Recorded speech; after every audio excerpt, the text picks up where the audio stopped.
Ang pagtitiwala ay parang sugal na kailangan mong tayaan. Ilang beses mong pag-iisipan dahil oras na maibigay mo na ang lahat kapag natalo ka. Wala nang bawian at maaari kang umuwing luhaan.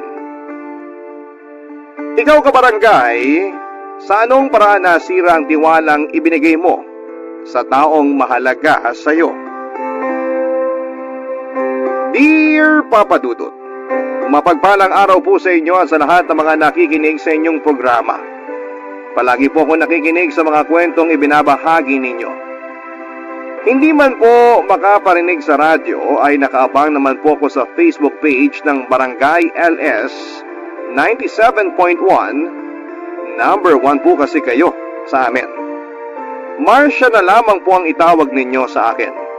32 years old na sa kasalukuyan, graduate po ako sa kursong BS Customs Administration. Pero mas pinili ko magtrabaho na kaagad kesa mag-take ng Customs Brokers Licensure Examination. Bali 27 years old pa lamang ako nang mangyari ang kwentong ibabahagi ko sa inyo. Nagtrabaho po ako noon bilang call center agent at nag-invest din sa maliit na business ng kaibigan ko. Hindi naman sa nagyayabang pero kumikita ako noon ng higit pa sa kailangan namin ng nanay ko. Nag-iisa lamang akong anak at lumaki sa istriktong patakaran ng aking ina. Tawagin niyo na lamang po siya bilang Aling Laura. Nagtatrabaho siya bilang healthcare worker sa barangay kaya madalas din siyang abala at wala sa bahay. Isa nga po sa mga natutunan ko sa kanya ay ang pagiging mapagpakumbaba palagi. Nagsisimba rin kami every Sunday at hindi nakakalimot na magdasal. Nakatira kami sa isang magulong compound kaya sanay na ako sa kaliwat kanang bangayan at ingay. May pagka-boyish ako at mahilig ako maglaro ng basketball. Minsan pa nga ay nakakalaro ko yung mga tambay sa amin. No boyfriend since birth po ako at umabot na nga ako sa edad na 27 na hindi man lang natutong lumande dahil ang focus ko noon ay nasa career ko lamang at kung paano ako makakabawi kay nanay. May mga nagkakagusto rin naman sa akin at sumusubok naman ligaw pero hindi ko naman sila natitipuhan. Medyo pihikan po kasi ako, Papa Dudut. Hindi naman po ako pangit. Naisasali rin naman ako sa mga pageant sa barangay noon. Matangkad po ako, morena at may pagka-chinita, Papa Dudut. Kahit NBSB po ako ay meron naman akong matagal ng hinahangaan. At ang tanging koneksyon ko na lamang sa taong yon na matagal ko nang hindi nakikita ay ang gay best friend kong si Paul. Mas matanda ako ng 2 taon sa best friend ko na isang online seller at nagmamanage ng kanyang milk tea shop kung saan ako nag-invest, Papa Dudut.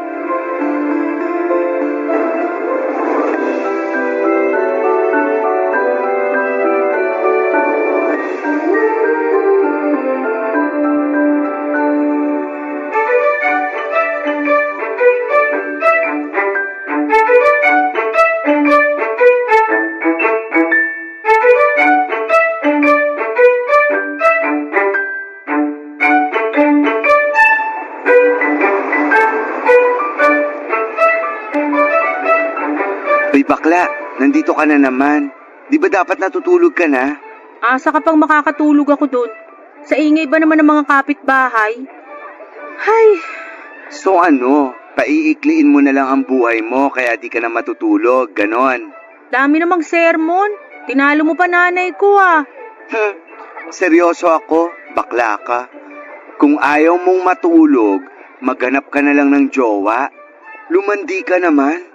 Napaka-boring ng buhay mo, Marcia. Hay! Nasabi ko na sa'yo nagagala ako sa Sunday eh. Sama ka na. Nako, hindi na. Makahanap ka lang ng jojowain. Sobrang happy na ako for you. Kasi naman, 27 ka na, no? Hindi ka na bumabata. Ito naman, ipamukha talaga ang edad. Hindi lang edad. Aba, galawin mo naman ang baso. Baka mag-lock na yung cave mo down there. Sayang naman kung di man lang madidiligan. Alam mo, nakakaloka na yung mga sinasabi mo. Nakakahiyang isipin. Tsaka feeling ko, di pa talaga ako ready para dyan. Gusto ko, ibibigay ko lang yung una ko sa taong gusto at mahal ko. Yung pakakasalan ako. Ang drama naman ng beshi ko. Sige na nga, di na kita pipilitin. Baka mamaya basahan mo pa ako ng Bible verse. Ikaw, yung bunganga mo talaga. Sa ginagawa mo kasi, tatandang dalaga ka na lang talaga. Bigyan mo rin naman ang sarili mo ng pagkakataong pumasok sa isang relasyon. Sumubok ka lang. Hay nako, bahala ka dyan, Paul. Basta ako, masaya na ako sa buhay ko. May boyfriend man o wala. Ay sus, sinasabi mo lang yan dahil wala pang dumarating. Ah, siya nga pala, naalala mo pa si Joshua? Joshua? As in si... Oo, yung kababata nating crush na crush mo noon. Balita ko, nakauwi na raw from Cebu. Nachika sa akin ng nanay niya nung bumili ng milk tea rito. Nandyan daw sa kanila ngayon para magbakasyon. Ano, gusto mo ba siyang makita? Ha? Makita? Ayun, tingnan mo to. Biglang nautal. Siguro may gusto ka pa rin dun, no? Ano ka ba? Wala na kaya. Ang tagal na nun Saka, ang tagal ko na rin siyang di nakikita.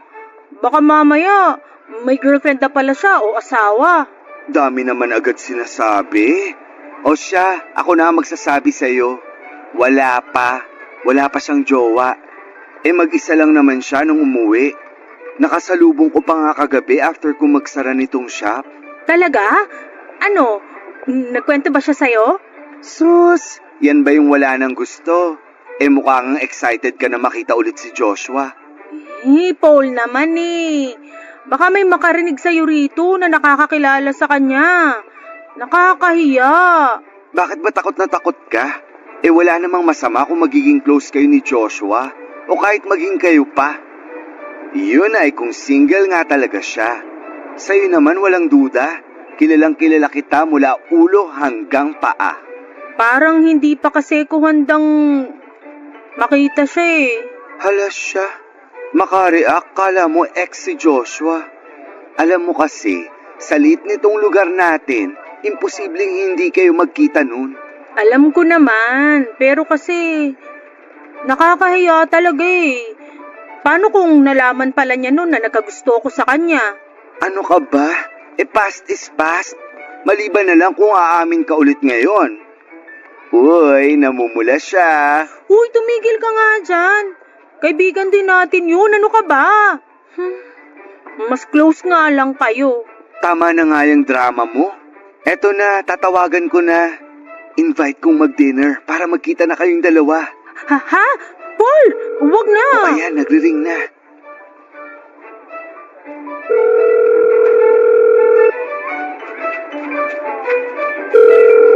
Tagal sumagot ha.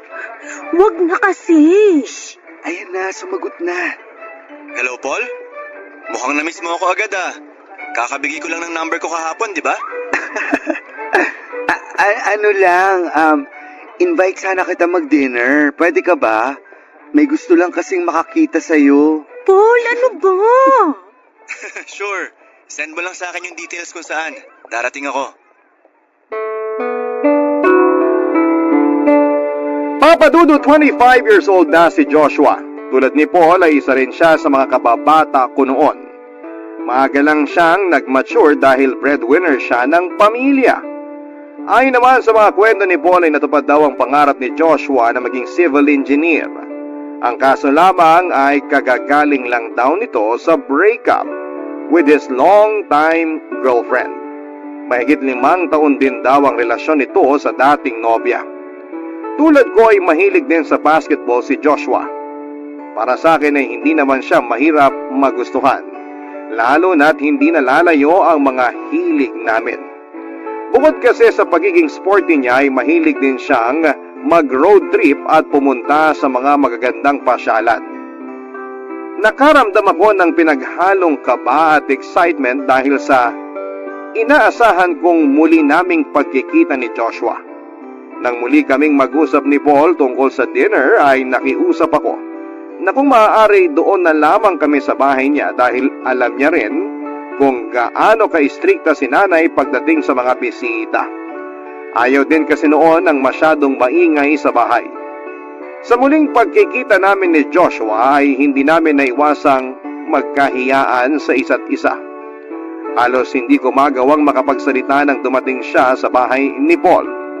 Mas tumangkad kasi siya at mas lalong gumwapo. Yung simpleng dinner po namin, Papa Dudut, ay nauwi sa isang inuman. At doon ay tila nabawasan ang hiya ko sa muli naming pagkikita ng aming kababata na matagal ko na ring hinahangaan, Papa Dudut.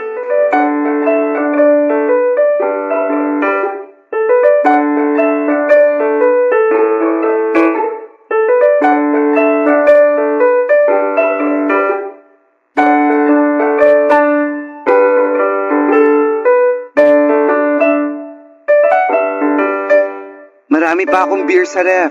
Magpakalasing tayo ngayong gabi. Bukas may trabaho na tong si Marcia. Oo nga, sulitin na natin. Mukhang busy ka na naman bukas. Di ka na namin maaabala. Grabe kayong dalawa ah.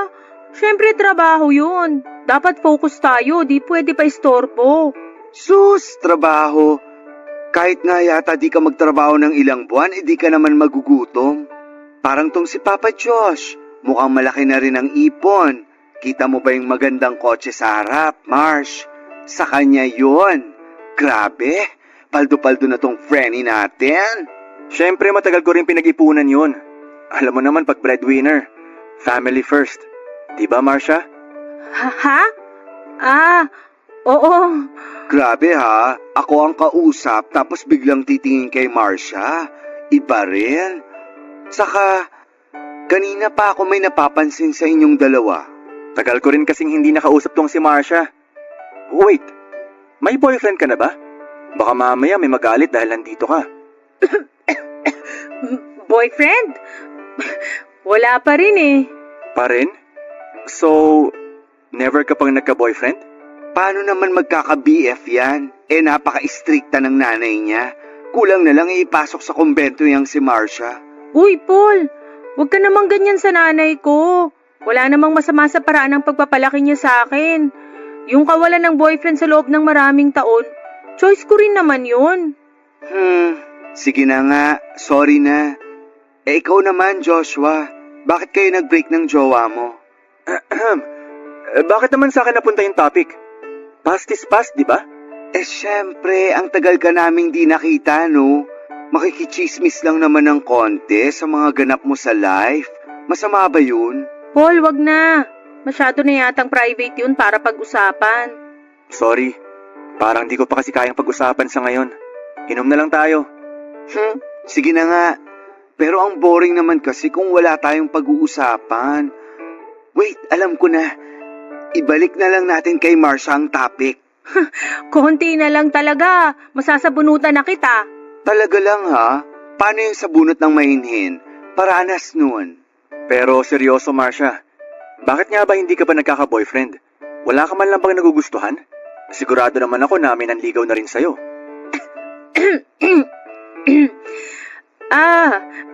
Meron naman akong nagugustuhan. Pero hindi siya nanligaw eh. Baka naman kasi masyadong manhid yung nagugustuhan mo. Huwag na nga nating pag-usapan. Hindi naman niya kasalanan kung di niya ako gusto, no? Well, ang masasabi ko lang, ang swerte ng lalaking yon para magustuhan mo. Tingin ko pa naman sa'yo, mataas standards mo pagdating sa mga lalaki. Hindi naman sa mataas. Gusto ko lang talagang mapunta sa matinong tao. Yung di ako sasaktan ng pisikal at pure ang intention sa akin. Well, since single naman kayo pareho at kilala nyo na rin ang isa't isa, what if maging kayo na lang? Uy, Paul, ano ka ba? Kakagaling lang ni Josh sa breakup, tapos bibiruin mo ng ganyan. Ayos lang. Pero alam ko naman na kahit makamove on na ako hindi rin magpapaligaw si Marcia. Mukhang hindi naman yung mga kagaya ko ang type niya Akala mo?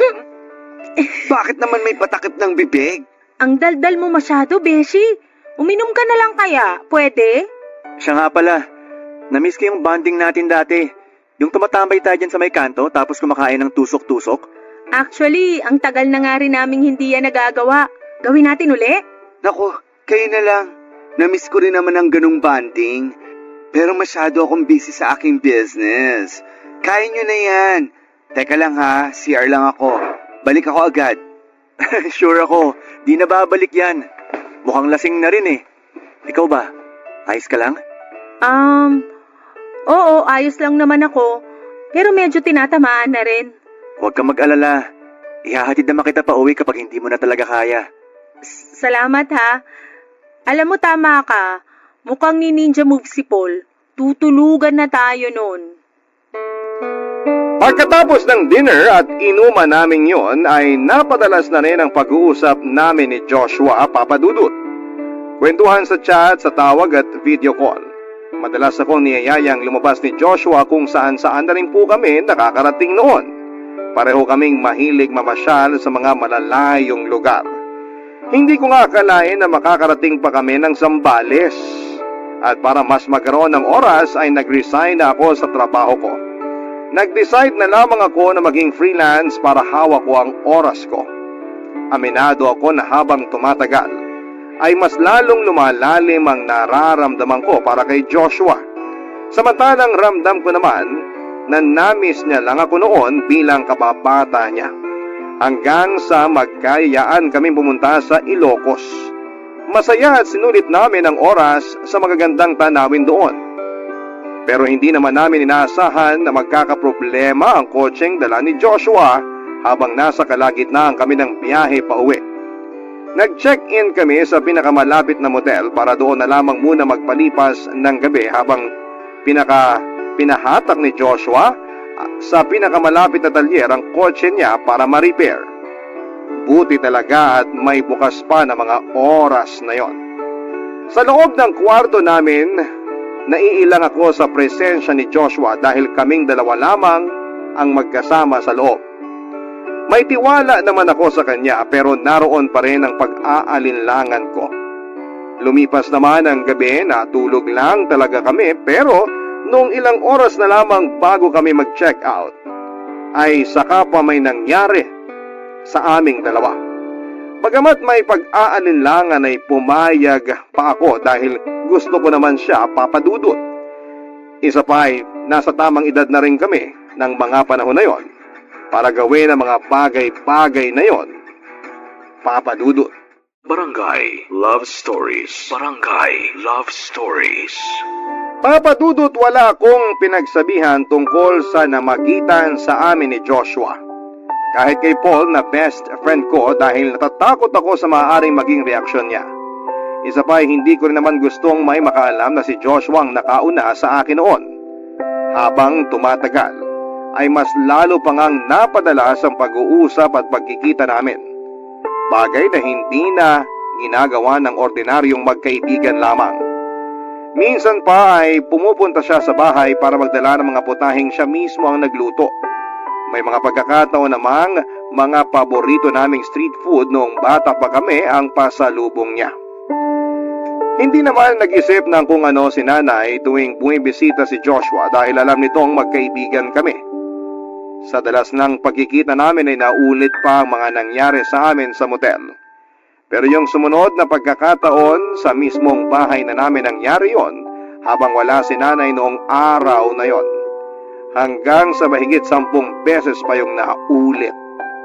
Kung tutuusin, ay matatawag na nga kaming friends with benefits. Magkaibigan kami pero higit pa roon ang ginagawa naming dalawa. Ni minsan ay hindi nagparamdam si Joshua na may balak siyang ligawan ako. Sweet lang talaga siya at maalaga. Dama ko na matapos niya akong makuha ng ilang beses, kaibigan pa rin ang tingin niya sa akin. Papadudot.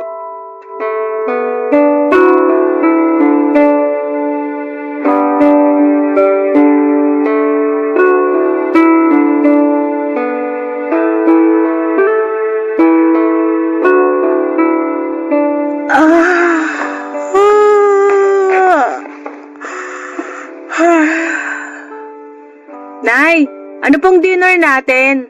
Magluluto ako ng kare-kare. Gusto mo ba ulit ng vegetable salad? Igagawa kita. Wag na po, Nay. Magra-rice po ako ngayon. Masyado kasi akong nagutom kanina.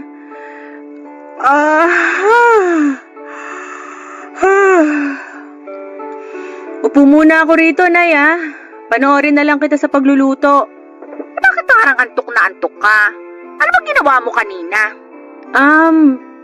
Trabaho po, Nay. Dami ko po kasing ginawa kanina kaya hindi ako ganong nakatulog. Babawi na lang po siguro ako mamaya. Masyado mo namang sinubsob ang sarili mo sa trabaho, anak. Ayos pa rin naman tayo. Sumusweldo rin naman ako. Kaya huwag mong abusuhin ang sarili mo. Huwag niyo na pong isipin yun, Nay. Ayos lang po talaga ako. Madadala naman po to sa tulog. O sige, maupo ka lang dyan. Ay, siya nga pala. Mukhang napapadalas yung kababata mong si Joshua dito ah. Ha? Po? Bumibisita lang naman po, Nay. Saka nagpapadala rin daw po si tita ng pagkain. Bumibisita? Wala ka namang sakit.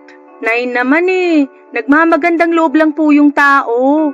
At saka hindi naman po siya nagtatagal dito. Kaya nagtatagal o hindi pa rin magandang tignan na madalas siyang narito sa bahay. Lalo't kayong dalawa lang ang naiiwan. Pero Nay, wala naman po kaming ginagawang masama. Nagkukwentuhan lang naman po kami rito tapos uuwi na siya. Kwentuhan? Umamin ka nga sa akin, Marsha. Ano ba talagang estado ninyong dalawa? Magkaibigan lang po kami. Alam kong nasa hustong edad ka na. Pero hindi pa rin mawawala sa akin ang kagustuhang gabayan ka.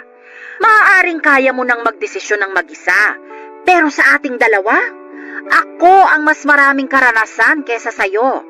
Naranasan kong masaktan ng sobra noon at ayokong danasin mo rin yon. Gusto ko po si Joshua. Matagal na. Pero hindi po ako sigurado kung ganun din ang nararamdaman niya. O kita mo na? Tapos hinayaan mo pang mapalapit ka sa kanya ng husto. Kung may manliligaw po ba sa akin, Nay, hindi niyo napipigilan? Hindi niyo na ba ako pagbabawalan? Hindi sa pagbabawalan kita. Kinikilatis ko lang muna sila ng maigi para masigurong sa mabuting tao ka mapupunta. Hindi ba't yun naman ang palagi kong sinasabi sa'yo? Iyon na nga po eh. Parang lahat na lang din ayaw nyo. Baka nga tama si Paul. Tatandang dalaga na lang talaga ako. Hindi kita pinagbabawalang magkaroon ng boyfriend. Pero sana, huwag ka masyadong magpapadala sa emosyon mo. Hindi ko gusto ang Joshua na yun para maging boyfriend mo. Tapos, ang unfair nyo po. Pinayagan nyo akong magka-boyfriend pero hindi naman ako pwedeng magdesisyon kung sino. Nakakasakal po yun, Nay. ganun ba? Ganun ba ang tingin mo sa ginagawa ko? Sinasakal kita? Opo, Nay. Dahil lahat na lang, kailangan nyo pang idikta sa akin. Nay, 27 na po ako.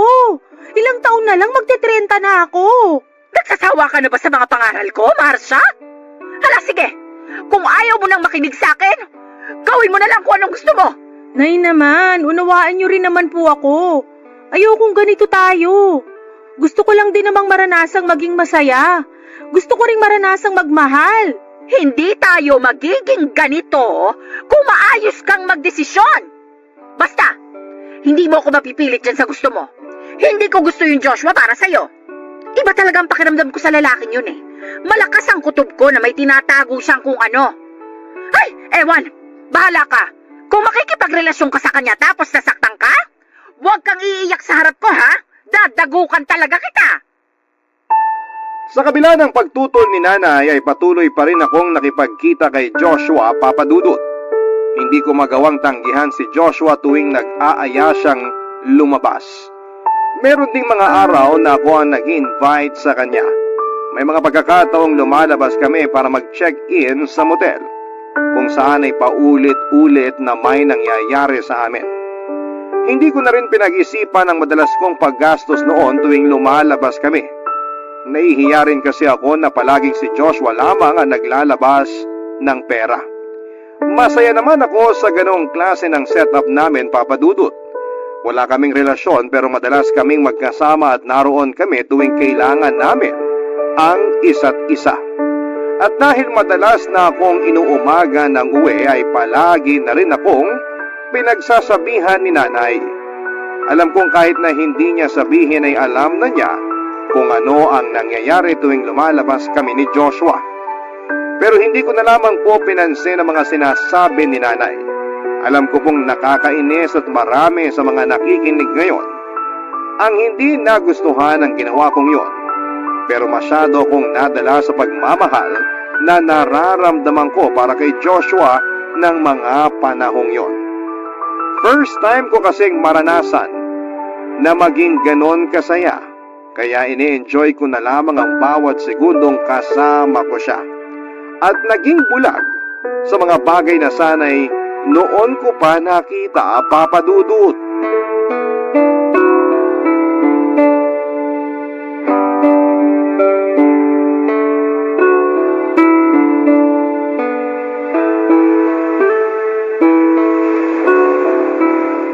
Ganda talaga dito sa tabing dagat, no?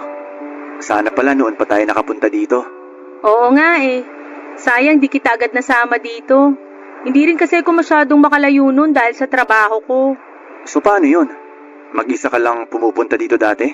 Oo, wala rin naman ako ibang makakasama eh. Wala naman ako masyadong friends. Madalas si Paul ang kasama ko. Kaya nga halos itaboy na ako nun kasi lagi ako nakatambay sa shop niya eh.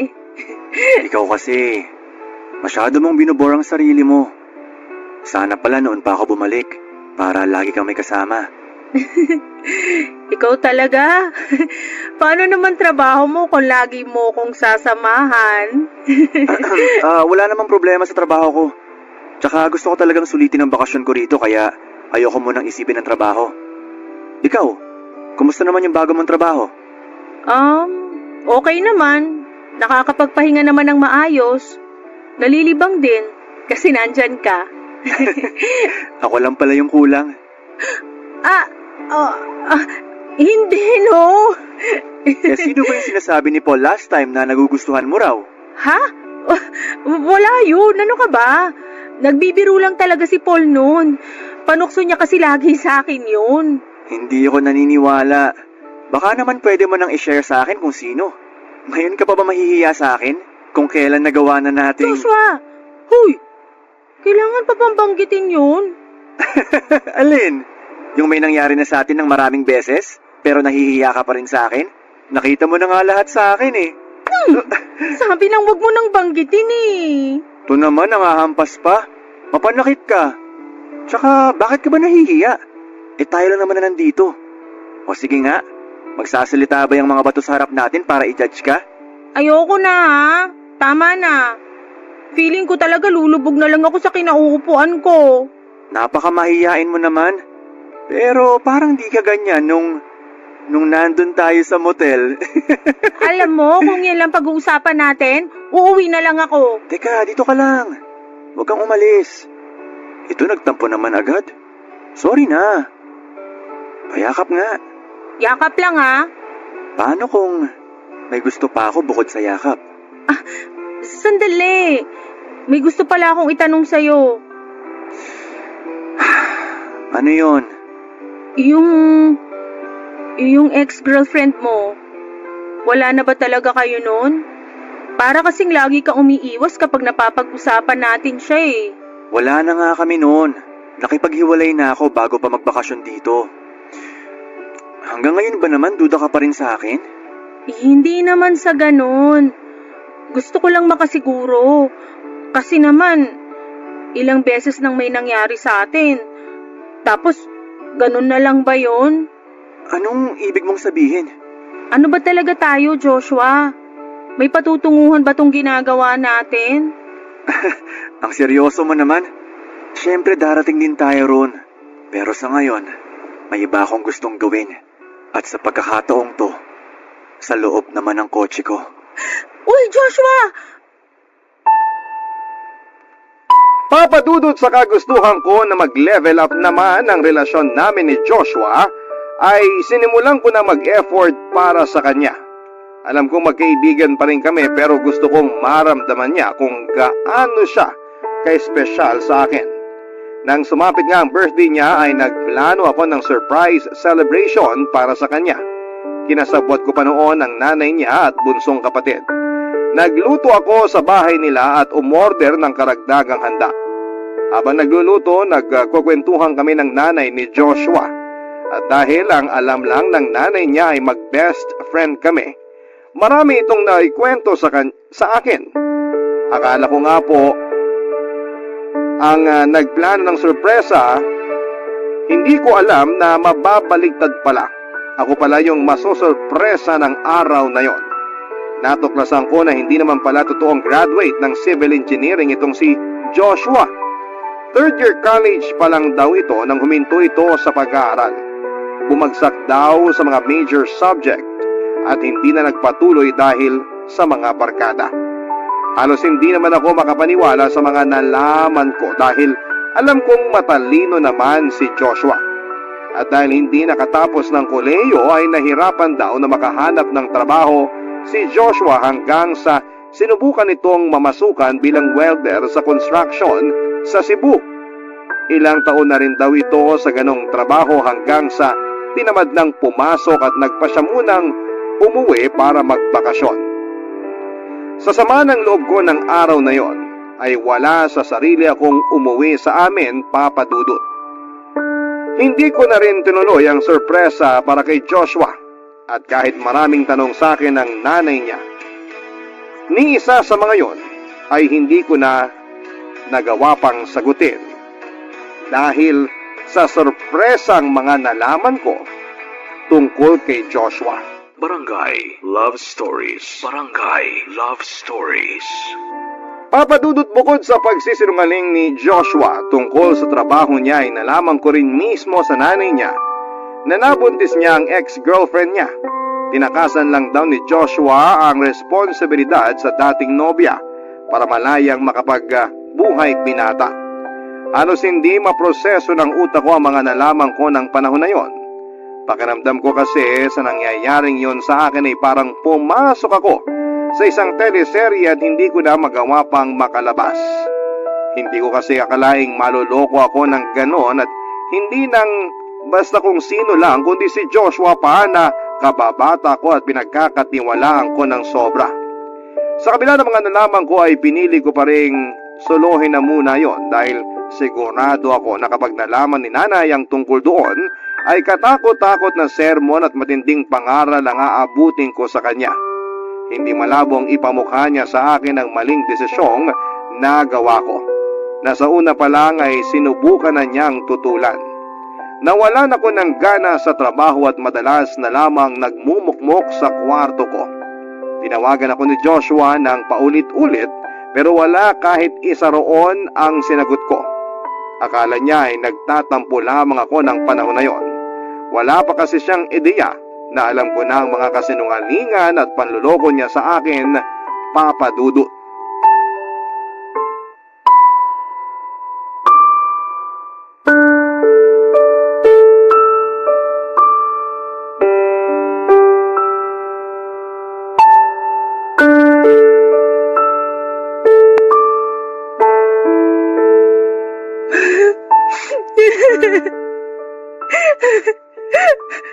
Ang tanga-tanga ko. Ang tanga-tanga ko po. Hindi ko alam kung paano ako nagtiwala sa kagaya niya ng ganon. Ikaw naman kasi. Nagpadala ka sa karupukan mo. Sinungaling siya. Manloloko. Gusto kong pagkakalmutin yung mukha niya. Ayoko na. Ayoko na siyang makita uli. Uy, bakla. Sorry ha. May kasalanan din ako sa'yo. Sana wag kang magalit sa akin. Bakit? Matagal mo na bang alam yon? Ha? Naku, hindi. Hindi sa ganun. Ano lang. Bale, nauna lang ako ng konti na malaman yung totoo. Pero hindi pa naman ganun katagal. Saka, hindi ko kasi alam nun kung paano ko sasabihin sa'yo eh. Lalo na nakikita ko kung gaano ka kasaya kay Joshua. Nagpakabaliw ako sa lalaking yun. Na hindi naman dapat nangyari kung nakinig lang ako sa nanay ko nung una pa lang. Naiintindihan ko naman yung nararamdaman mo. Kaya sige lang, umiyak ka pa. Ganun na ba ako kadesperada? Sa sobrang kasabikan ko na magkaroon ng boyfriend at magkaroon ng experience, hindi ko na nakita yung mga red flag sa kanya. Ang bobo ko. Ay, tama na yan. Huwag mo naman isisi lahat sa sarili mo. Hindi naman ikaw yung nanloko eh. Alam mo, ang mabuti pa, kumprontahin mo na siya. Hindi ko alam kung paano ko siya haharapin. Sobrang sakit kasi ng ginawa niya. And to think na may bata siyang tinalikuran para lang magawa pa rin niya magbuhay pinata. Napaka-irresponsable niya. Beshi, alam kong HB ka na. Pero kasi, may nalaman pa akong iba. Ito, ipapakita ko sa iyo yung convo namin ng kakilala ko. Kakilala rin ni Joshua to? Hindi lang basta kakilala. Friends sila. At kauuwi lang niyan galing US. At eto ha, nung makakwentuhan ko siya sa shop, last week lang, Bax. Sabi niya, sa kanya raw nangihiram si Josh ng big bike at kotseng ginagamit niyo sa paggala niyo kung saan-saan. Nagalit pa nga tong friend niya kasi nagasgasan daw yung pinto ng kotse niya. Ay nako, ibang klase rin talaga yang si Joshua. Ay, Oh, natahimik ka na naman dyan. Baka mamaya bigla kang tumawa tapos magwala ah. Bax, kakapundar ko lang ng mga gamit dito sa bahay ko. uuwi na ako, Paul. Ha? Teka, hatid na kita. Wait lang pala, mukhang may bisita ako. Sino kaya yun? Ay, ngayon pa talaga. Bax, diyan ka lang muna. Puntahan ko lang sandali. Sige lang.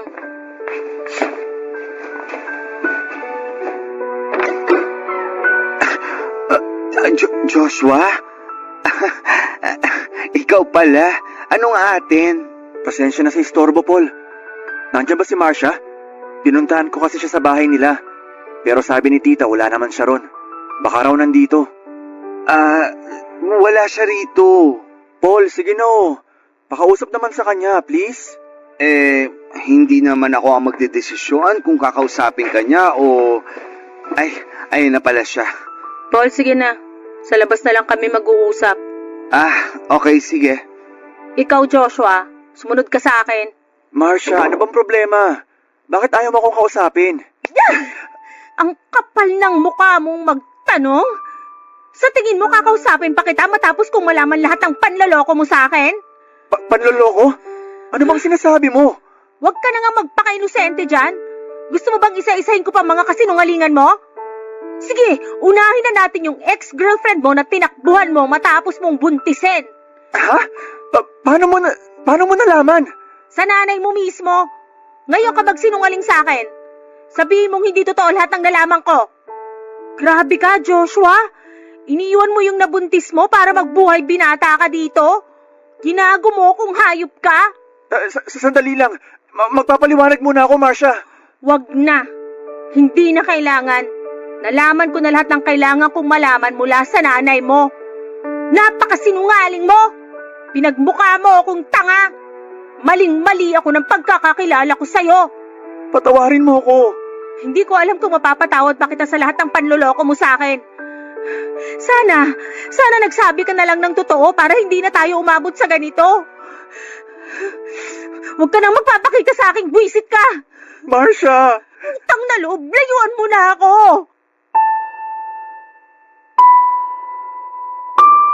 Papadudot sa kabila ng sinabi kong wag na siyang magpapakita sa akin ay patuloy pa rin niya akong pinupuntahan sa bahay para kausapin. Ilang beses niyang sinubukang humingi ng tawad pero kahit makausap man lang ako ay hindi ko na siya pinagbigyan. Dahil din sa madalas niyang pagpunta sa amin ay nakarating na kay nanay ang mga nangyari. Akala ko noon ay susumbatan ako ni nanay sa hindi ko pakikinig sa kanya. Pero hindi ganoon ang nangyari. Isang mainit na yakap mula sa kanya ang natanggap ko. Doon ko lang napagtanto kung gaano kabuti ang intensyon ni nanay sa pagtutol niya noon sa kagustuhan kong makipagrelasyon kay Joshua. Pero nangyari na ang mga nangyari kaya tinanggap ko na lamang ang pagkakamali ko. Para makaiwas kay Joshua ay naghanap na lamang ako ng trabaho na malayo sa kanya. Pumayag naman si nanay na mag-solo na muna ako dahil nasa tamang edad na rin naman daw ako. Palagi akong tumatawag doon kay nanay para mangumusta at paminsan-minsan naman ay binibisita ko siya. Pero kahit na anong iwas ang gawin ko, Papa Dudut, ay tadhana na mismo ang nagtulak para muli kaming magkita ni Joshua matapos ang 2 taon.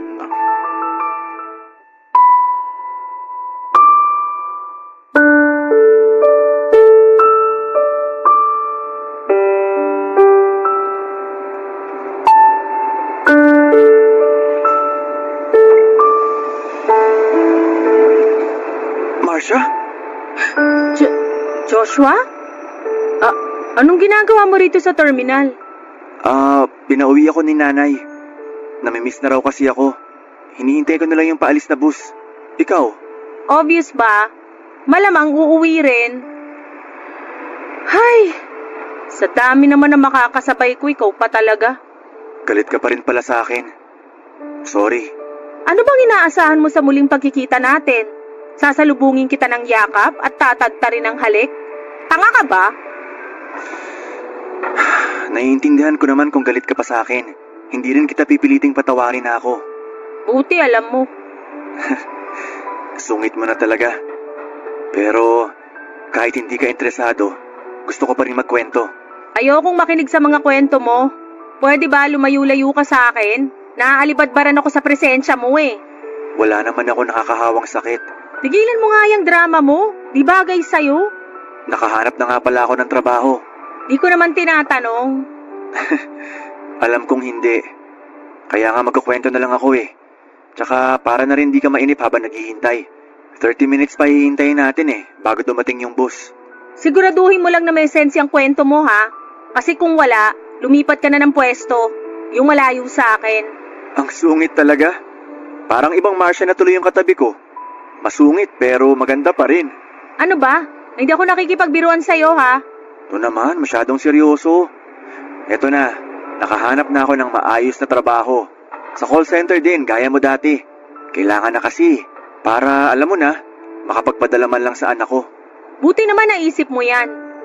Finally, may ginawa ka ring tama. Kasi kung di mo kayang maging responsableng boyfriend, maging responsable ka man lang dun sa anak mo. Hindi naman niya kasalanan na nabuo siya ng tatay niyang bano. Alam ko naman na kasalanan ko talaga na nakabuntis ako ng wala sa oras.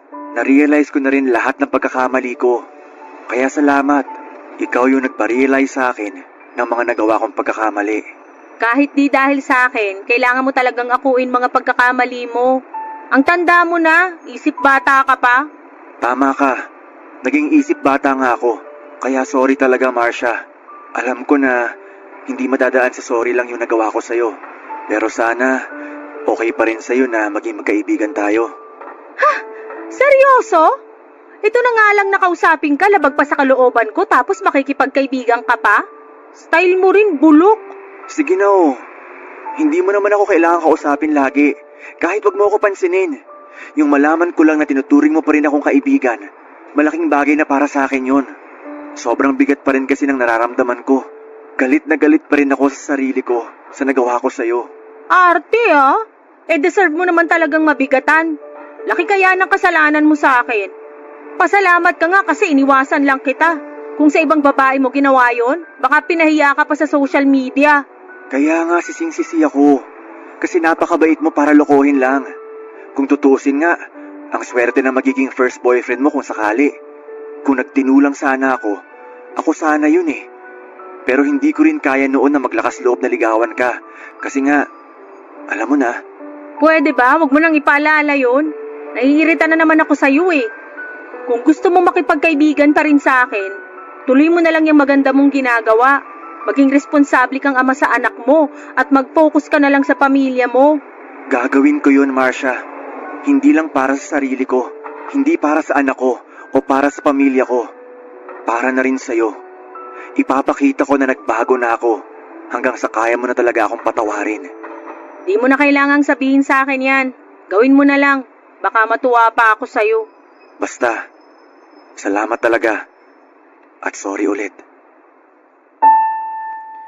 At dahil naka-move on na rin naman ako sa nangyari ay pinatawad ko na si Joshua para na rin sa ikakatahimik ng konsensya niya. Pumayag din ako na makipagkaibigan pa rin sa kanya pero hindi na kami tulad ng dati. Ang mahalaga ay natuto na siya sa mga pagkakamali niya at kahit paunti-unti ay nagagawa na niyang itama. Papa Dudut, noong araw na nagkita ulit kami ni Joshua sa terminal ng bus ay 1 taon na lang at magte-30 na ako. Pero wala pa rin akong nagiging boyfriend. Masyado kasi akong lapitin ng mga cheater at playboy. Buti pa nga ang BFF kong si Paul, nakatagpo na siya ng gwapo at maalagang boyfriend. Pero 3 buwan lang mula nang muli kaming magkita ni Joshua ay may nakilala ako sa isang dating site. Lisensyadong civil engineer siya at nag-match naman kami sa mga hilig namin, lalo na pag-usapang tusok-tusok. Sa pagkakataong yon ay sinigurado ko muna na lahat ng sinabi niya sa akin ay totoo at hindi gawa-gawa lamang. Dahil nadala na talaga ako noon kay Joshua at matapos lang ang ilang buwan naming pagdidate ay ipinakilala na niya ako sa mga magulang niya. Hindi ko na rin naman pinatagan ang panliligaw niya dahil pareho lang naman kami ng nararamdaman para sa isa't isa.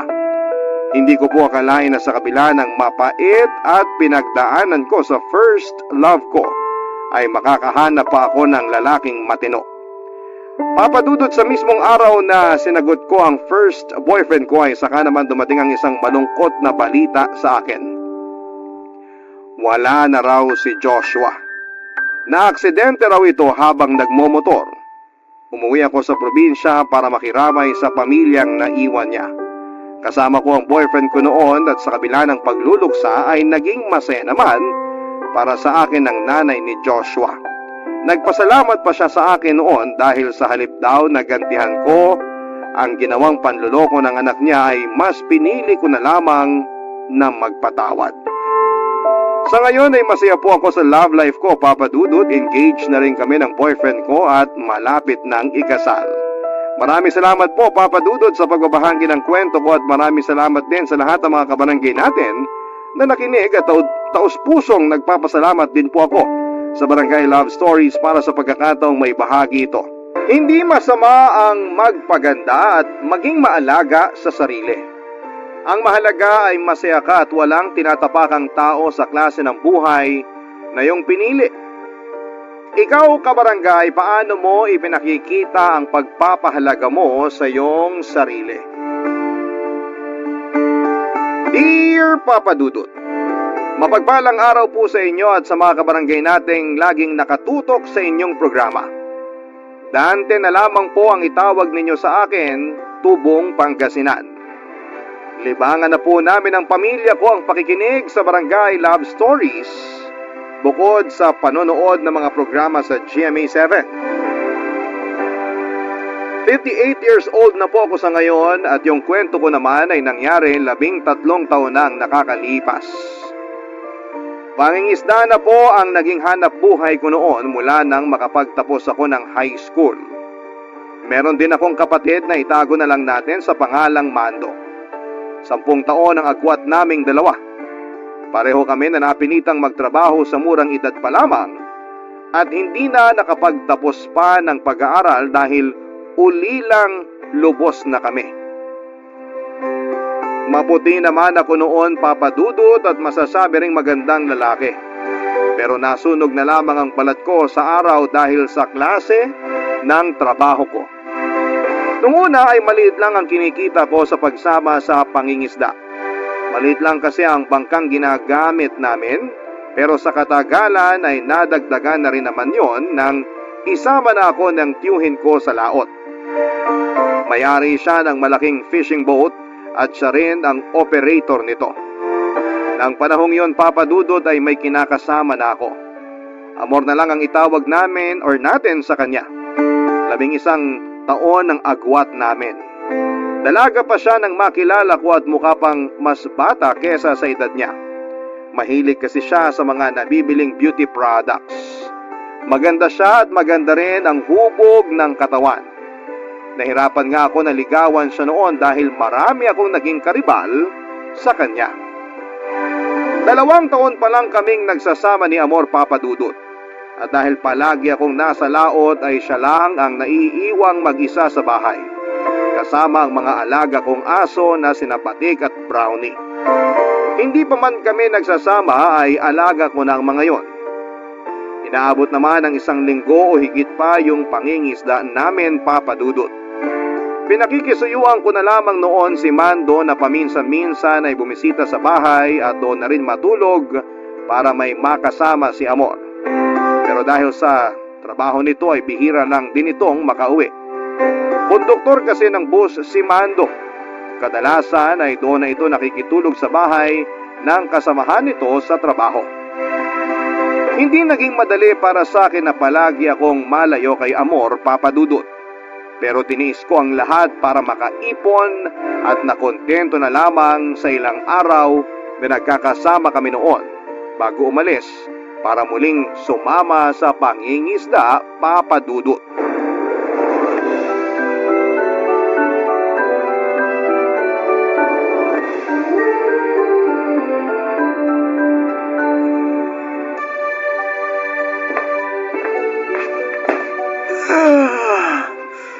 Ay, grabe, nakakaantok.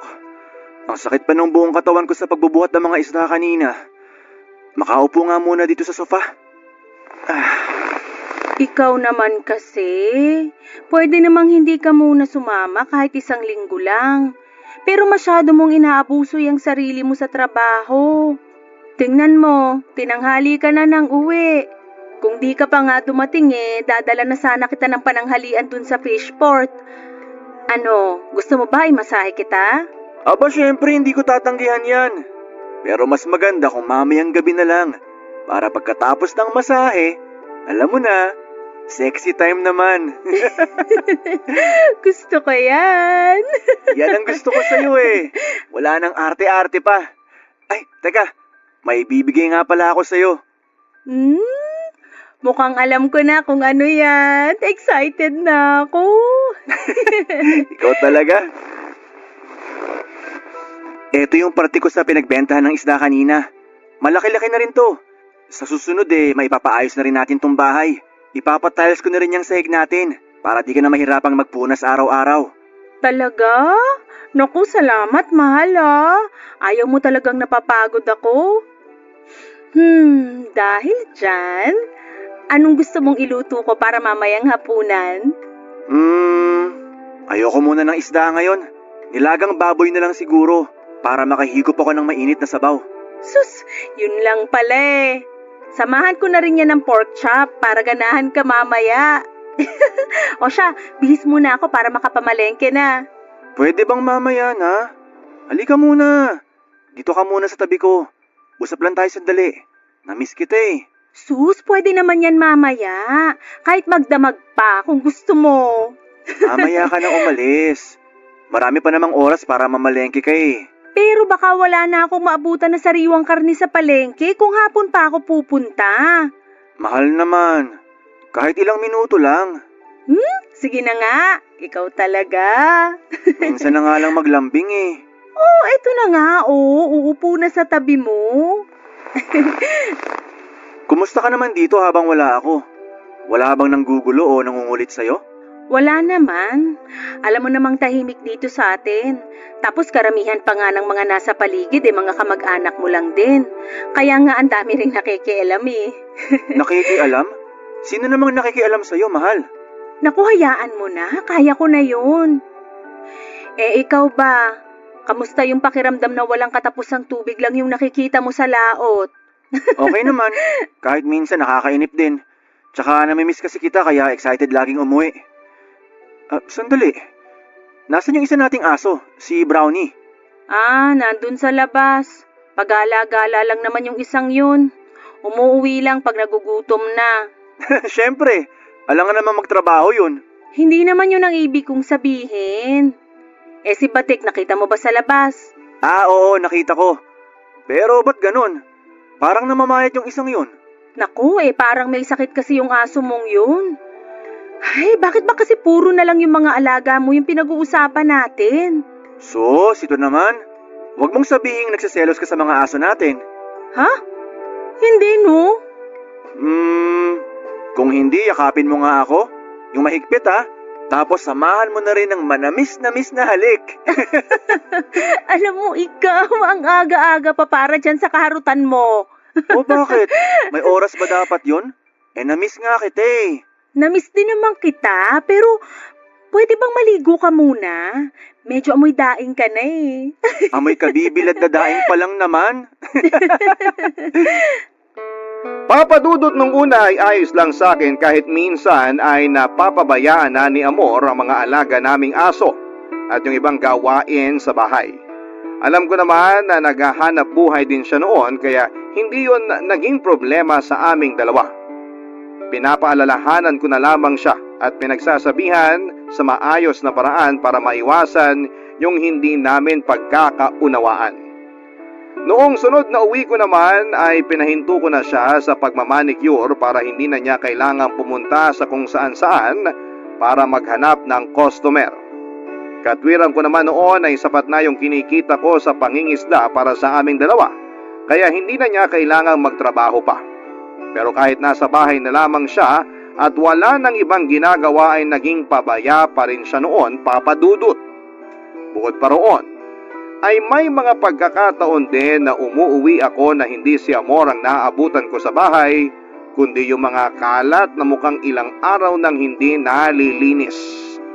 Tuwing tinatanong ko naman siya kung saan siya pumupunta ay lagi niyang inililihis ang usapan. Nagtanong-tanong ako sa iba kong kamag-anak na kapitbahay lang namin noon kung may alam sila sa madalas na pag-alis ni Amor. At hindi ko nga inaasahan nang sabihin nilang madalas nang nakikita sa sugalan ng kinakasama ko. Bagay na kahit minsan ay hindi niya nabanggit sa akin. Doon ko na rin nalaman, papadudot, ng perang iniipon namin ay unti-unti na niyang inuubos sa pagsusugal.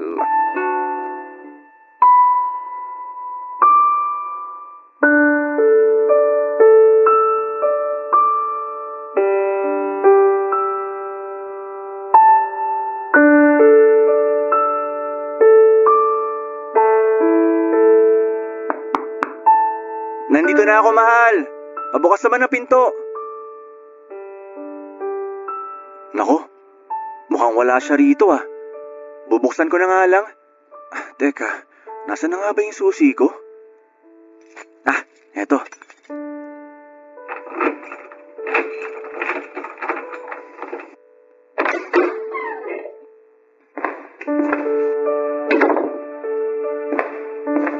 Nasaan kaya yung babaeng yun?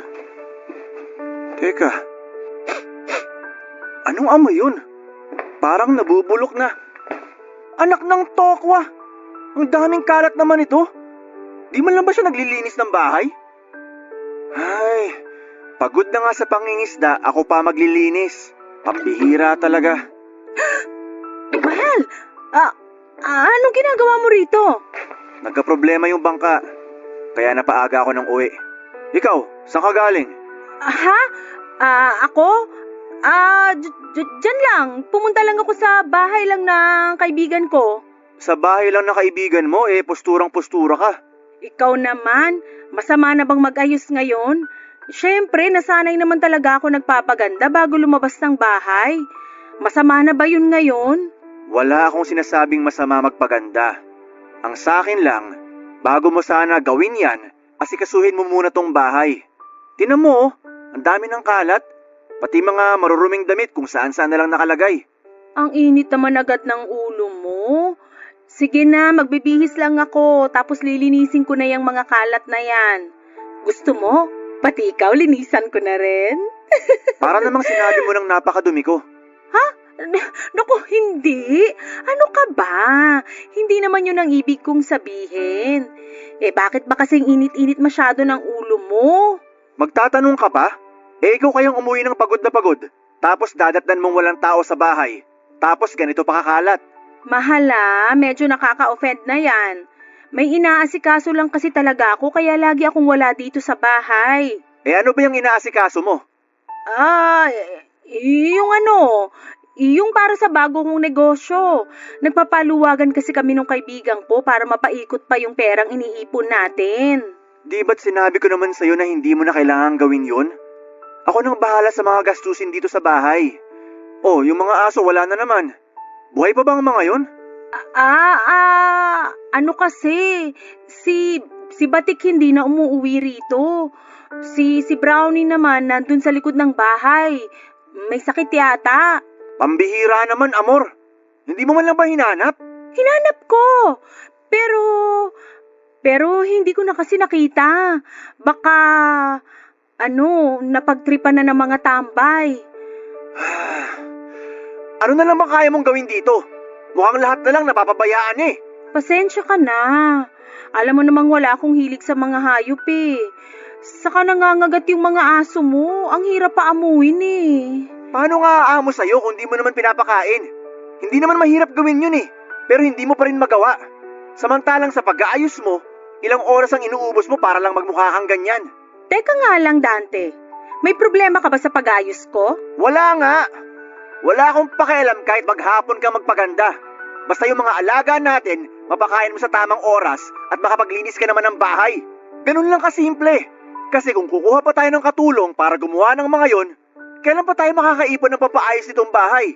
Oo na, sige na. Maglilinis na at pakakainin ko na yung mga alaga nating aso. Hahanapin ko rin uli si Batik. Pero please naman, huwag ka nang magalit. Hindi lang yun ang ikinagagalit ko. Meron pa? Ano ba kasi yun? Sabihin mo na nang matapos na to. Magsabi ka nga ng totoo. Sa kaibigan ka ba talaga pumupunta? O tumatambay ka sa sugalan? Ha? Sino naman nagsabi sa'yo niyan? Hindi na mahalaga kung sino nagsabi sa akin nun. Sagutin mo na lang yung tanong ko sa'yo. Hindi yun totoo. Ano ka ba naman, mahal? Huwag ka nang magalit dyan. Ipagluluto na lang kita ng masarap na ulam pagkatapos kong maglinis ng bahay. Siguraduhin mo lang na hindi ka nagsisinungaling kasi hindi mo magugustuhan yung gagawin ko pag nagkataon. Mga padudot, bagamat pinalampas ko ang nagawa ni Amor ng panahong yon, ay hindi pa rin nawala ang pagdududa ko sa kanya. Kahit kasi hindi ko ito itanong ay meron pa rin nakapagsabi sa akin na hindi lang sa pagsusugal na uubos ang perang ibinibigay ko kay Amor, papadudot. Bukod sa pagbili ng kung ano-anong produktong pampaganda ay sumasali na rin siya sa mga paluwagan na mga imported at may kamahalang bag para masunod ang luho niya. Wala naman sanang problema kung gagastusin niya ang pera para sa sarili niya gamit ang sarili kong pera. Pero ang hindi ko matanggap noon ay yung pagpapabayaan niya sa bahay at unti-unting paglayo ng loob niya sa akin. Kahit na hindi niya sabihin ay ramdam ko noon na may nagbago na sa kanya. Hindi lang sa kilos at pananamit kundi pati na rin sa pakikitungo niya sa akin. May mga pagkakataon kasi na parang pinandidirihan niya ako. Dumagdag pa sa mga iniisip ko ang usap-usapang nakarating sa akin na meron daw lalaking kinikita si Amor tuwing umaalis ako.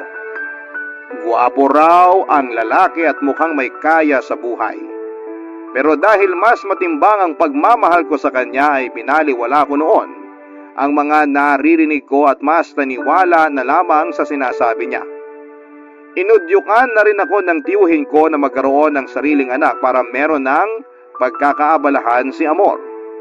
Sa kagustuhan kong magkaroon na rin ng anak ay kinausap ko si Amor at sinabi ko sa kanya ang mga plano ko. Hindi lang para makabuo kami ng sarili naming pamilya, kundi dahil wala na akong nakikita pang ibang babae na makakasama ko habang buhay. Maliban sa kanya, ng panahong yon, papadudot. Barangay Love Stories. Barangay Love Stories. Papadudot, pumayag naman si Amor na magkaanak na kaming dalawa. Ikinatuwa ko naman yon dahil akala ko ay tututol siya sa ideyang yon. Naging sabik na lagi ako tuwing uuwi mula sa ilang araw na pangingisda dahil inaasahan ko na noon na mabubuntis na ang kinakasama ko. Sa sobrang excited ko ng panahon na yon ay hindi pa man buntis si Amor, ay pinaghandaan ko na ang mga gastusin para sa panganganak niya. Wala naman akong bisyo kaya hindi yon naging mahirap para sa akin. Hindi rin po ako ng bababae kahit minsan ay hindi maiwasang mapalapit ako sa tukso dahil sa mga kasama ko sa pangingisda na medyo makalokohan sa buhay. Nakailang subok na rin kami noon ni Amor na magkaanak. Mag-iisang taon na kami naghihintay at umaasa na mabubuntis siya pero nabigo kami ng panahon na yon. Nang patignan ko siya sa doktor ay maayos naman ang resulta at malusog din siya kaya walang nakitang dahilan kung bakit hindi siya mabuntis. Pero nung ako na ang nagpatingin sa doktor, Papa Dudut, ay halos gumuho ang mundo ko nang malaman ko na baog pala ko. Mababa raw ang sperm count ko kaya hindi kami makabuo, Papa Dudut.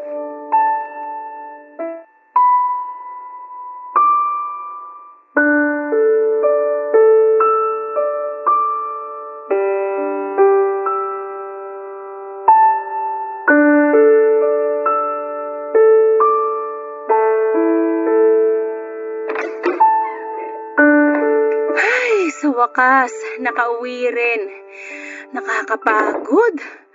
Halos 2 oras din yung biyahe natin mula Alaminos hanggang dito sa Infanta.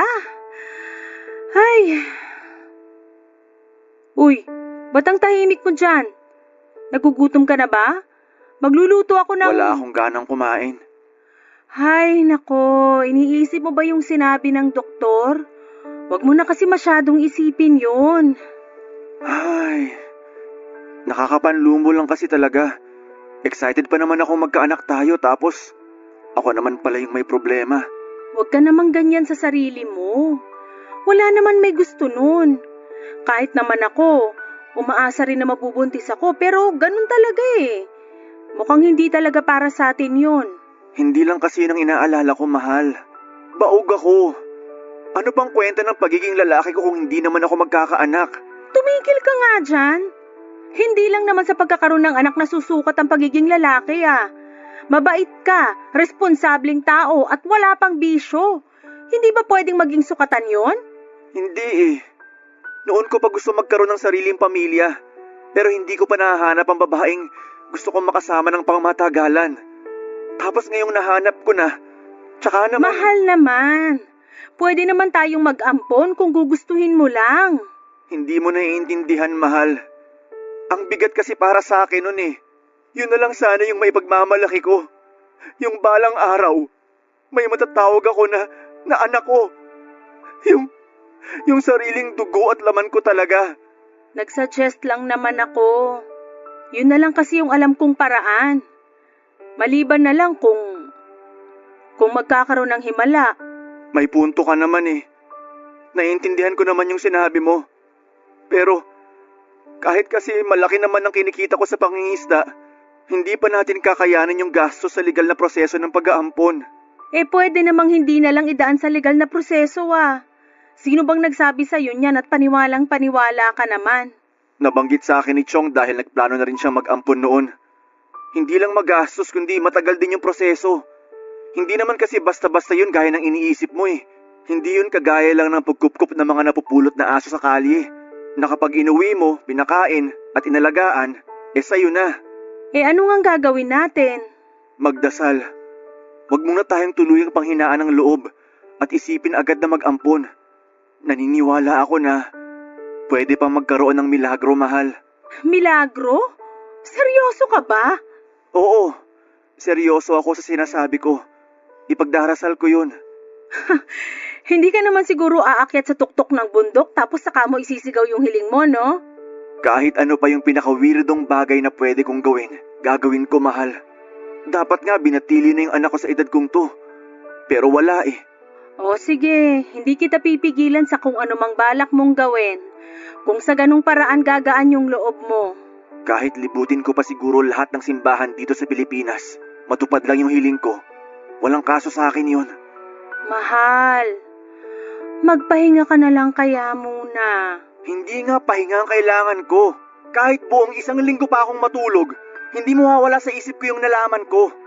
Alam mo, naiintindihan ko naman yung pinagdaraanan mo ngayon. Pero sana, huwag ka naman sa akin magalit.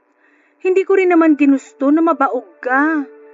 Pumayag na nga ako na magkaanak tayo, di ba? Pwede ba? Mamaya na lang tayo mag-usap. Sige, Kung gusto mo, kahit hanggang bukas pa tayo hindi mag-usap. Walang problema. Ang hirap kasi sa'yo. Gusto mo ikaw lang yung iintindihin. Palibhasa, hindi ikaw yung may kakulangan sa ating dalawa. Kaya madali para sa'yo na sabihin yan. Alam mo, mas mabuti pang ang di na lang muna tayo mag-usap. Mag-isip ka kahit hanggang kailan mo gusto. Papa Dudut, hindi lang yon ang huling beses na nagkaroon kami ni Amor ng pagtatalo. Hindi kasi naging madali para sa akin na tanggapin na hindi ako magkakaanak pa. At lagi niya ring ipinipilit noon na mag-ampon na lamang kami. Siguro kung meron man sa mga nakikinig ngayon yung pareho sa sitwasyon ko ay maunawaan din ang pakiramdam ko ng panahon na yon. Para kasi sa isang tulad ko na gustong magkaanak, parang katapusan na ng mundo nang malaman ko na baog ako. Ilang araw din akong hindi makausap ng maayos at nawalan din ng ganang sumama kina Chong sa pangingisda. At dahil naiintindihan naman nila ang sitwasyon ko ay hinayaan na muna nila akong magpahinga ng ilang linggo. Malungkot din ang naging Pasko at bagong taon namin dahil wala akong ganang mag-celebrate pa ng panahon na yon.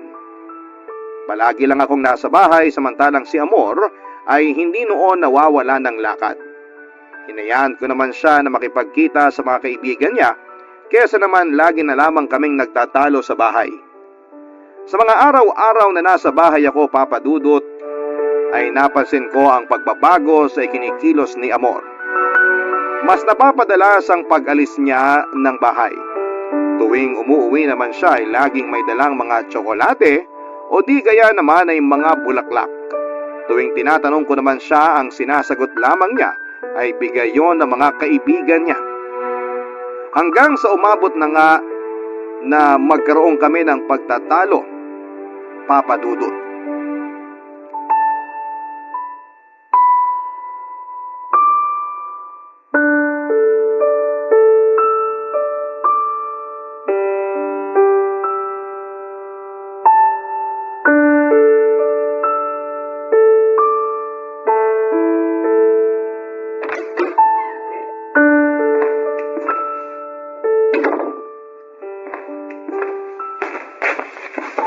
Saan ka na naman galing?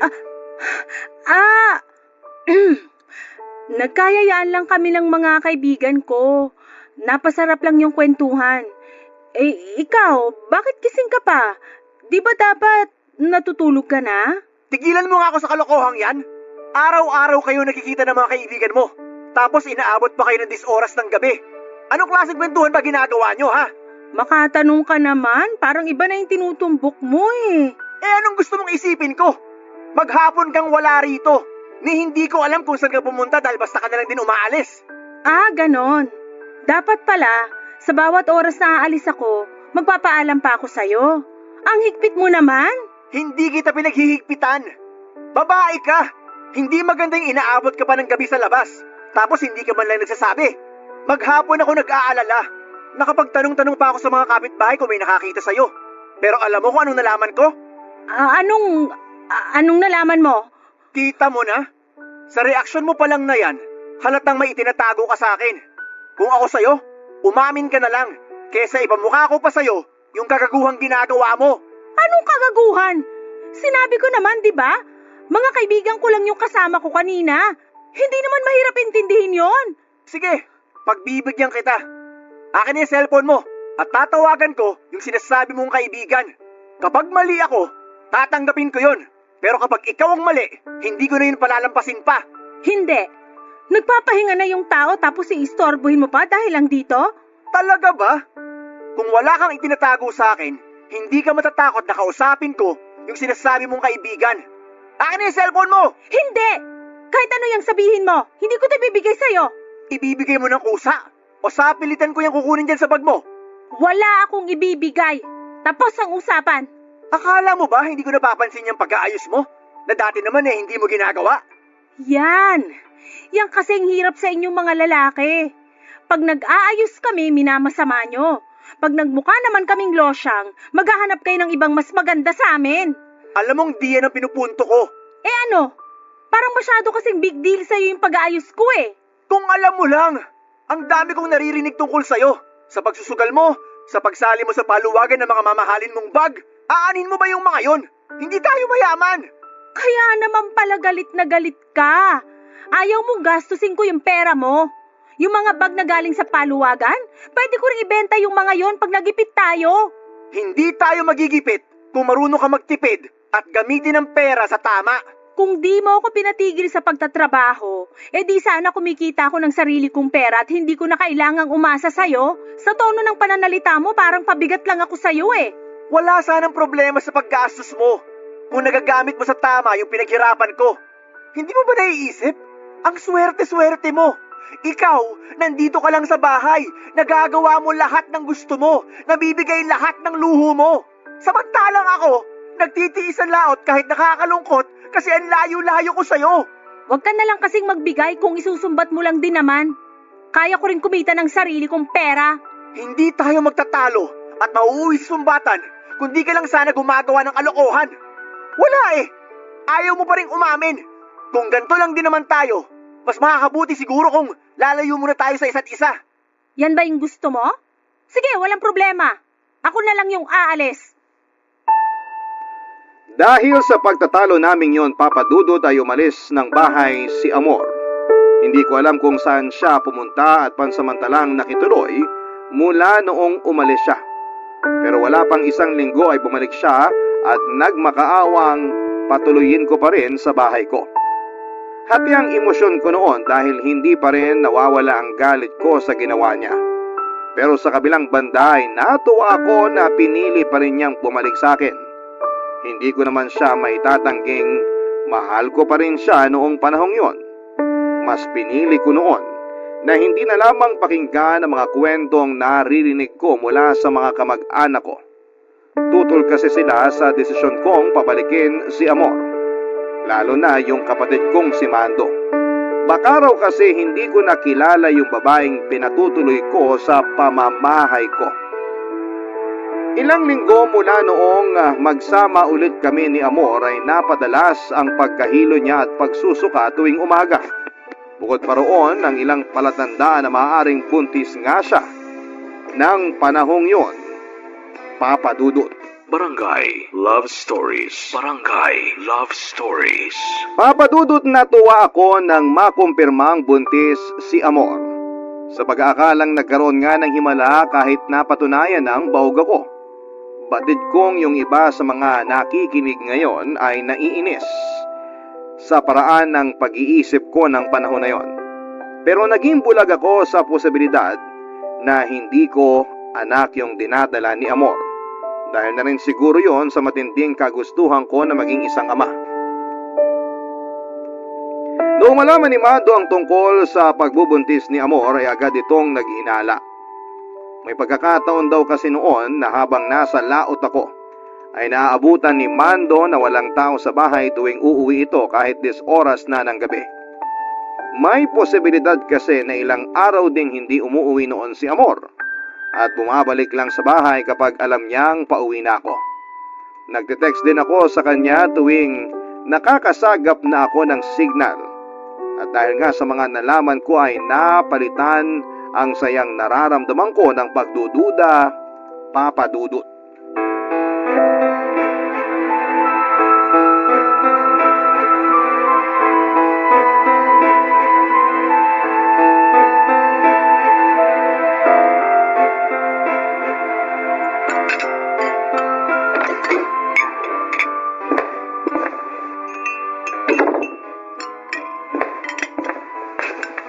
Oh, mahal! Nandiyan ka na pala. Halika na, naghahanda na ako ng Sa hapunan. tingin mo makakakain pa ako? Matapos kong malaman yung tungkol sa mga kalandian mo habang wala ako? Ano na naman ba yun? Pwede ba? Huwag ka na magmaang-maangan pa. Dahil marami na rin nakakita sa'yo na kung sino-sinong lalaki nakakasama mo tuwing wala ako. Paulit-ulit na lang tayo, Dante. Wala nga akong lalaki. Baka yung nakita nilang kasama ko nung araw na yun yung kasali rin sa paluwagan. Paluwagan? Huwag mo nga akong ginagago. Paluwagan ng bag? Sasali yung mga lalaking nakitang kasama mo? Alam mo, ayoko makipagtalo sa'yo. Makakasama pa sa pagbubuntis ko yung ginagawa mo. Alalahanin mo, anak mo tong dinadala ko. Ha? Bakit? Gaano ka ba kasiguradong sa akin yung dinadala mo, ha? Baka naman bunga na yan ang kalandian mo. Sige na, huwag ka nang mahiya.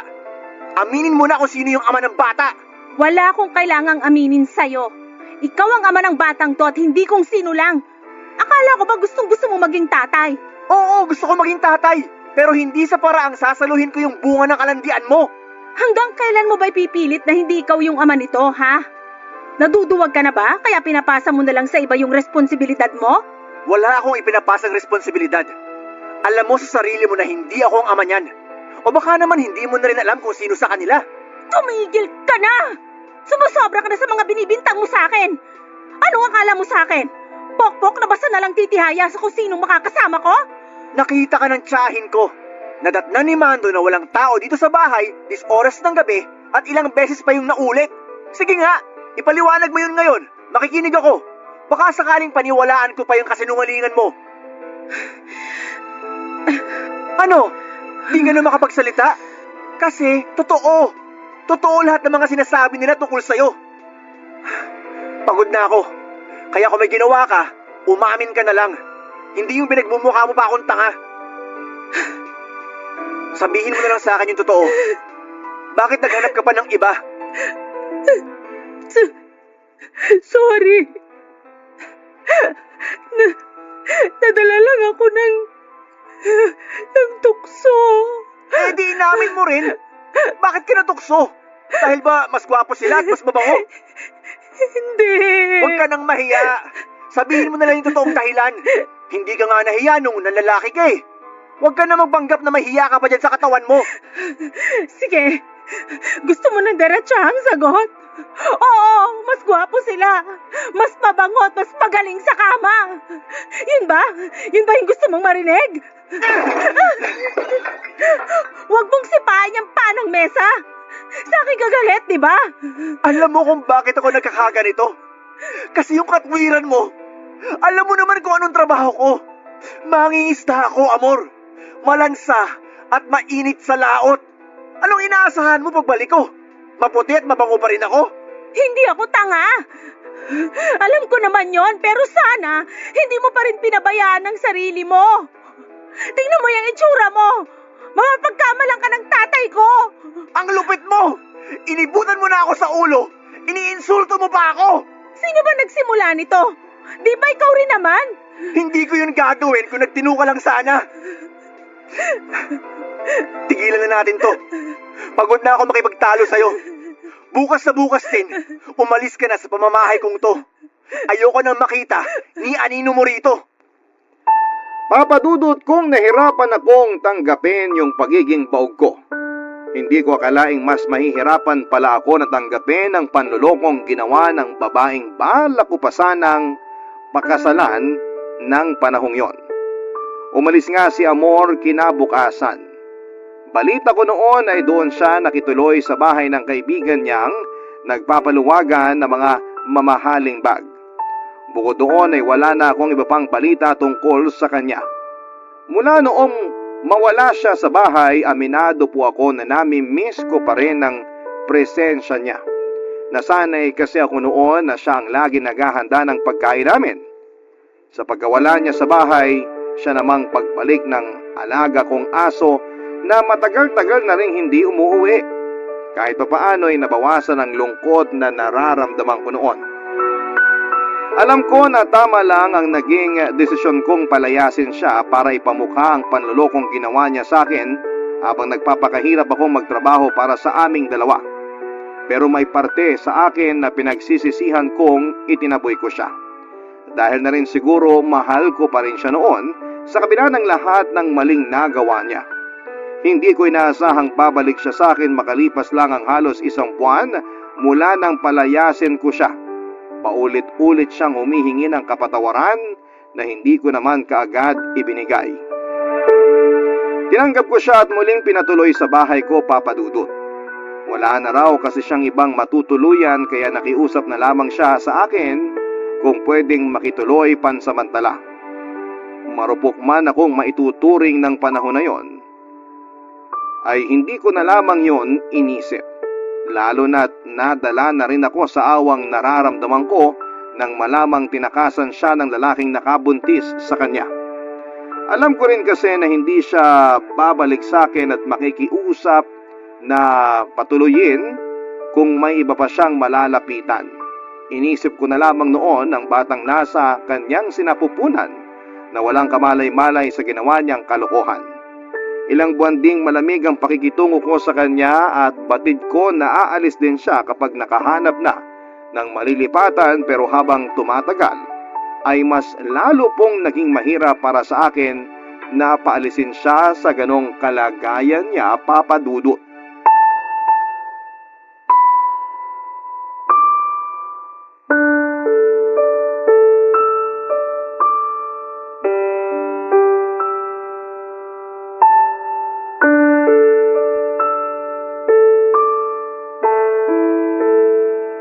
Mamaya mo na ituloy yung pagtutupi mo ng mga damit. Mag-almusal ka na muna rito. Nagtimpla na ako ng kape. Mamaya na lang ako. Mauna ka na. Anong oras ka pa matatapos dyan? Kaya mag-almusal ka na muna. Hindi rin maganda sa buntis na nagpapalipas ng gutom. Sige. Salamat ha. Medyo hirap ka na sa pagtayo ah. Oo. Maselan kasi tong pagbubuntis ko, kaya kahit 5 buwan pa lang medyo hirap ng kumilos. Sa susunod, hayaan mo na lang yung ibang mabibigat na gawain dito sa bahay. Gawin mo kung ano lang yung kaya mo. Dito ko na muna pauuwiin si Mando para may makakasama ka tuwing aalis ako. Pwede ka rin magpatulong sa kanya sa paglilinis dito. Ha? Naku, wag na. Kaya ko naman. Tsaka nakakahiya naman sa kapatid mo kung maaabala ko pa siya Pagod din yun sa trabaho. Hayaan mo na. Nakausap ko na siya kahapon. Mamayang gabi dito na yung tutuloy pagkagaling sa trabaho. Sandali. Alalayan na kita sa pag-upo.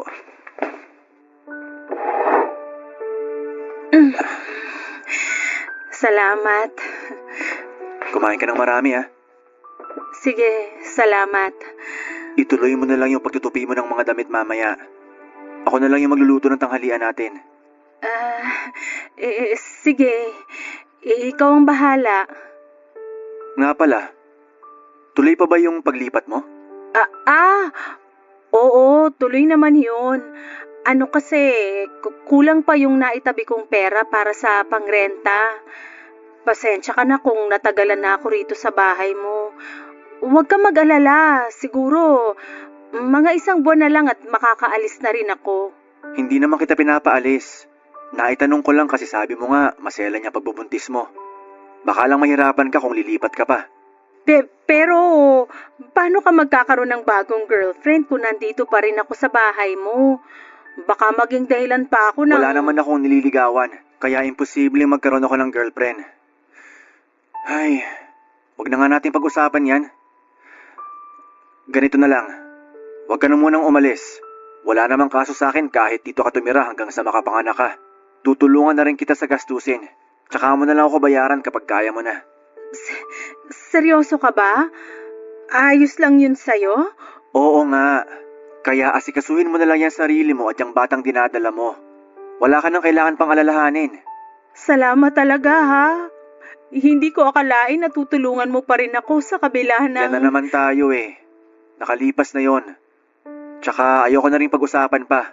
Ang mahalaga, maayos ang kalagayan mo at ng batang nasa sinapupunan mo. Napakabait mo talaga, Dante.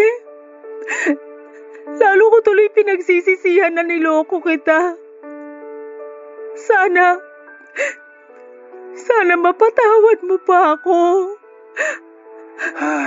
Alam mo, aaminin ko, mahal pa rin kita sa kabila ng ginawa mo. Pero masakit pa rin kasi para sa akin yun. Kaya hindi ko pa magawang magpatawad sa ngayon. Ikaw, kung makakapaghintay ka, baka sakaling bumalik pa tayo sa dati. Yun kung ako pa rin ang gugustuhin mong makasama. Maniwala ka man o hindi, sobrang pinagsisisihan ko na lahat ng nagawa ko.